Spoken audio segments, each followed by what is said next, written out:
Well, the new school year is here, and I recently spoke with renowned dermatologist Dr. Asha Patel Shah about why everyday use of sunscreen is just as important during the school year as it is during the summer. Dr. Shah, why is sunscreen so important this time of year? So many people associate sunscreen with a specific occasion, like going to the beach or going to the park, but the reality is that sun's UV rays just don't take a vacation. And we do know that our children are outside plenty during the school year, and we also know that one blistering sunburn in childhood can more than double one's lifetime risk of melanoma. So the team here at Kenvue, the makers of Neutrogena, are spreading the word. Bottom line, daily sun protection remains critical. Just like brushing your teeth, it's a small step that makes a big impact.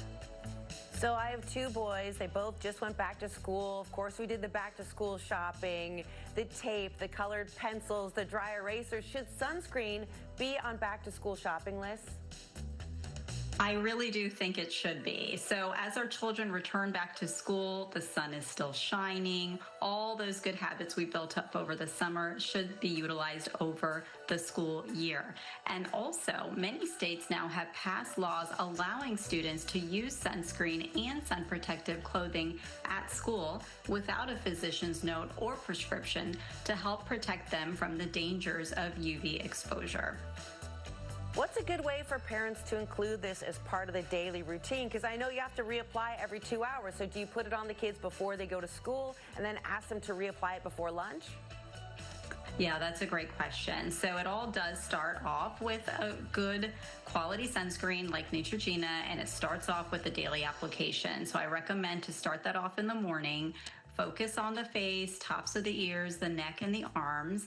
And then what you should do is place a travel size sunscreen or a stick applicator of sunscreen in the student's backpack for that convenient reapplication cue that you just mentioned. Sunscreen should be applied every 2 hours. I absolutely love that Neutrogena stick that we just showed. I've been using that for years. What sunscreens do you think are best, both to use in the morning before school and to pack with the kids to school? So to be perfectly honest with you, the best sunscreen for you and your family is the one that you will consistently use every day. So for kids, I do like the Beach Defense Kids line, and I also like the Sheer Zinc Kids Mineral options. Both make protection very convenient and gentle, not only just for daily use, but also for the reapplication. One thing I've learned the hard way, kids forget the top of their ears, the part in their hair. Do you have any advice for parents of things that we might be forgetting? So again, it is like the top of the head, tops of the ears, the face, the neck, and the arms. And then if they are outside, exposing their legs, it would be helpful and beneficial to have a sunscreen that they could reapply to those areas, like something like a spray sunscreen that's in the Beach Defense line. Thank you so much for all this great information. Where can we go to learn more? Yes, so I recommend to go to kenvue.com/sun for further sun safety tips. Thanks so much, Dr. Shah. Thank you. The preceding portion of the Arizona Daily Mix was sponsored on behalf of Kenvue by A1 Broadcast.